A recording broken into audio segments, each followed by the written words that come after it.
এই পুচকু খাটিয়াটা প্লাস্টিকের মতো দেখতে হলেও এটা কিন্তু পুরোটাই সুপার ক্লে দিয়ে তৈরি। কিভাবে বানালাম সেটাও দেখাবো।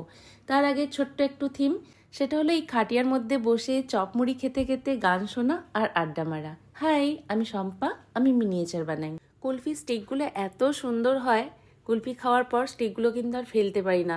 ধুয়ে মুছে সুন্দর করে গুছিয়ে রেখে দিয়েছিলাম। যেহেতু আমি ক্রাফট করি, কোনো না কোনো দিন কিছু না কিছু কাজে আমি লাগিয়েই দেবো। আজকে যখন আমি এই খাটিয়া বা চারপাইটা বানাতে বসেছিলাম, ভাবলাম আজকে কুলফি স্টিকটা কাজে লেগে যেতে পারে।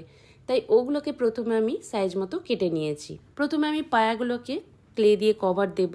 তার জন্য আমার কাঠের কালারের ক্লে দরকার হচ্ছিল, যেটা আমার কাছে ছিল না।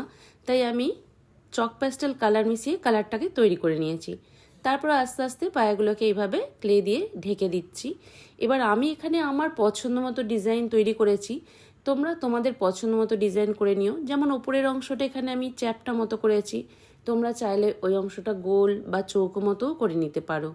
আইডিয়াটা আমি দিলাম, ডিজাইনটা তোমরা তোমাদের পছন্দ মতো করে নেবে। এইভাবে হালকা হাতে আস্তে আস্তে ডিজাইনটা কমপ্লিট করে নেবে। এরকম 4টে পায়ে আমি তৈরি করে নিয়েছি।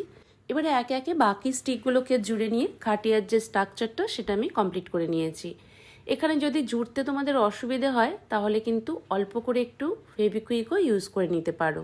খাটিয়াটা আমি পুরোটা একই কালারের করতে চাইছিলাম, তাই একটু ব্রাউন কালারের অ্যাক্রিলিক কালার নিয়েছি, তার সঙ্গে সামান্য একটু কালো কালার মিশিয়ে কালারটা তৈরি করে পুরো খাটিয়াটা এক কালারে করে দিয়েছি। মাঝের অংশটার জন্য মানানসই একটা কালার দরকার ছিল, তার জন্য এখানে আমি পিঙ্ক কালার ক্লে নিয়েছি, তার সঙ্গে এই লাইট ব্রাউন কালারটা মিশিয়ে কালার একটা তৈরি করেছি। যখন আমি মেশাতে শুরু করলাম আমি তখনও জানি না অ্যাকচুয়ালি এটা কি কালার তৈরি হবে। তো শেষে যখন এই কালারটা তৈরি হলো মনে হলো ঠিকই আছে, ওটার সঙ্গে মানিয়ে যাবে। তারপর সেই ক্লেটাকে ব্যালনের সাহায্যে পাতলা করে প্রথমে বেলে নিয়েছি, তারপর একটা কিছুর ওপর রেখে এরকম কিছু টেক্সচারও দিয়ে নিতে পারো, দেখতে কিন্তু আরও ভালো লাগবে। তারপর এরকম স্কেলের সাহায্যে বরফি বরফি ডিজাইন করে নিয়েছি, তারপর কাঁচি দিয়ে আস্তে আস্তে কেটে নিয়েছি।